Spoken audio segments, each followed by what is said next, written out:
आज हम जानेंगे मध्य प्रदेश के 10 ऐसे नेताओं के बारे में जिन्होंने कांग्रेस छोड़ी, लेकिन बाद में उन्हें इसकी भारी कीमत चुकानी पड़ी। और यकीन मानिए, इस लिस्ट का नंबर 1 देखकर शायद आप भी कहेंगे ये फैसला नहीं करना चाहिए था। शुरुआत करते हैं गिरिराज दंडोतिया से। साल 2020 मध्य प्रदेश की राजनीति में ऐसा भूचाल आया जिसने पूरी सरकार बदल दी। ज्योतिरादित्य सिंधिया के साथ कई कांग्रेस विधायक बीजेपी में शामिल हुए और उन्हीं में एक नाम था गिरिराज दंडोतिया का। उस वक्त सबको लगा कि उनका राजनीतिक भविष्य अब पूरी तरह सुरक्षित हो गया है।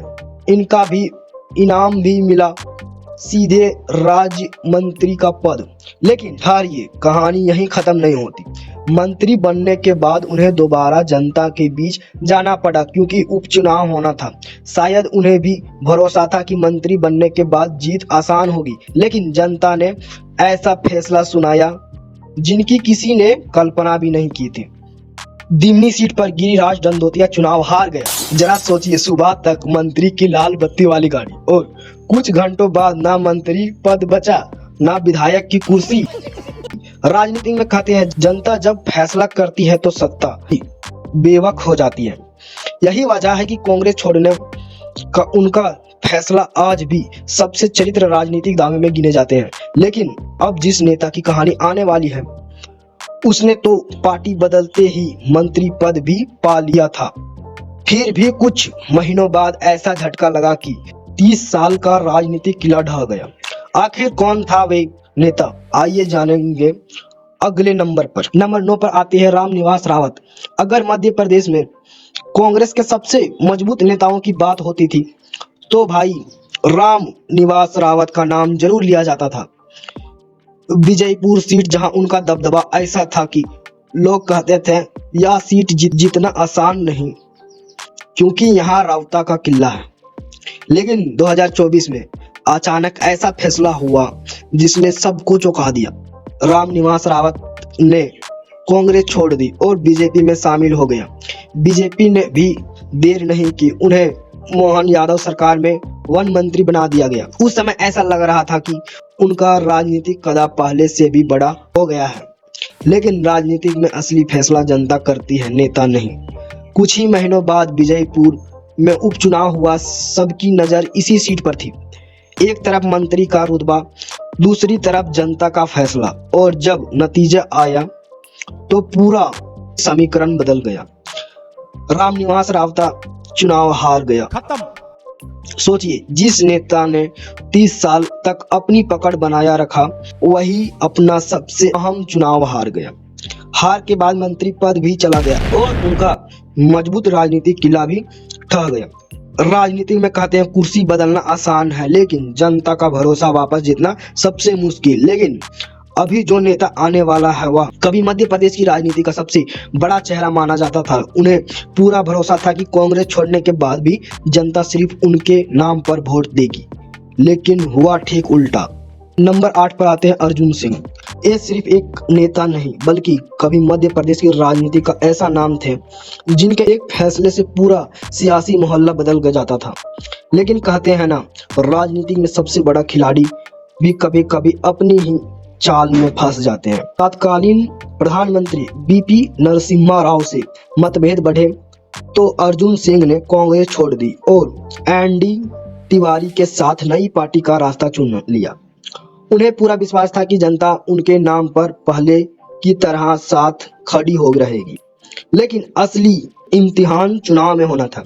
1996 के लोकसभा चुनाव में जब नतीजा आया तो तस्वीर उम्मीद से बिल्कुल उल्टा थी। सतना सीट से अर्जुन सिंह चुनाव हार गया। जिस नेता के इशारे पर कभी मध्य प्रदेश की राजनीति घूमती थी, वही अपने सबसे मजबूत गांठ में हार का सामना कर रहा था। यही उन्हें एहसास हुआ कि पार्टी छोड़ना जितना आसान होता है, जनता का भरोसा बनाए रखना उतना ही मुश्किल। आखिरकार कुछ समय बाद उन्हें फिर से कांग्रेस में वापसी करनी पड़ी। यानी जिस पार्टी को छोड़कर गए थे, आखिर में उसी पार्टी का दरवाजा फिर से खटखटाना पड़ा। नंबर 7 पर आते हैं प्रेमचंद्र गुड्डू। मालवा निमाड़ की राजनीति में एक समय उनका नाम बड़े नेताओं में गिना जाता था। दमदार छवि, लंबे अनुभव और अच्छी पकड़, इसलिए उन्हें लगा कि पार्टी बदलने के से उनका राजनीतिक कदा और बढ़ जाएगा। लेकिन यही उनसे सबसे बड़ी चूक हो गई। साल 2018 के विधानसभा चुनाव से पहले उन्होंने कांग्रेस छोड़कर बीजेपी का दामन थाम लिया। जरा ध्यान से सुनिएगा। उन्हें उम्मीद थी कि बीजेपी में उनका स्वागत होगा और जल्द ही सबसे बड़ी जिम्मेदारी मिलेगी।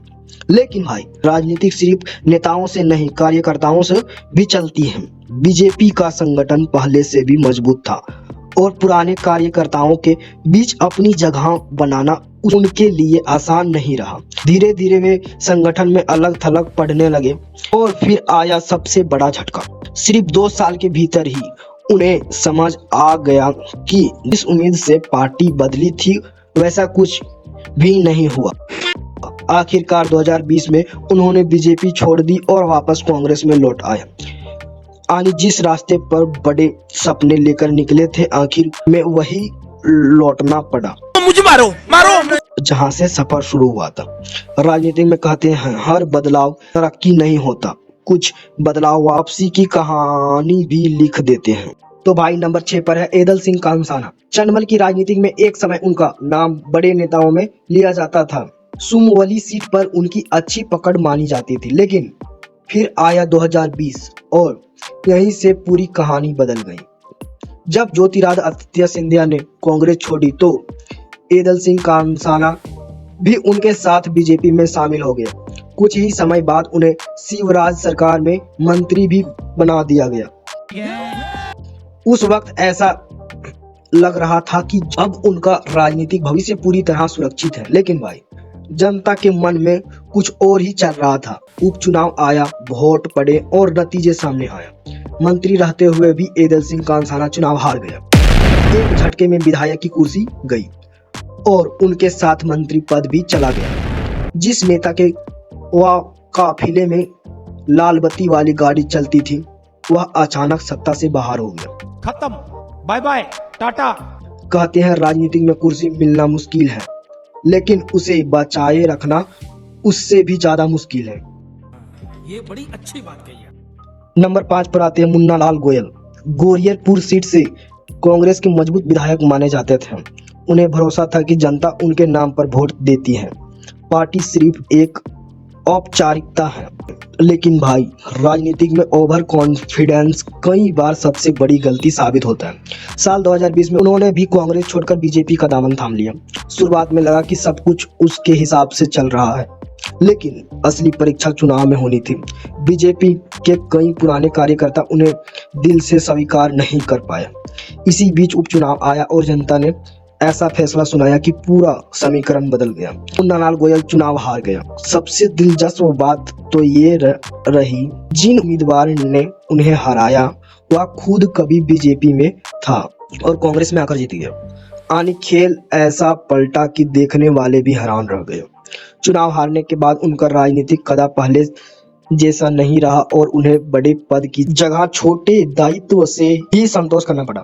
कहते हैं राजनीति में हर चाल सह नहीं होती, कई बार वही चाल मात भी बन जाती है।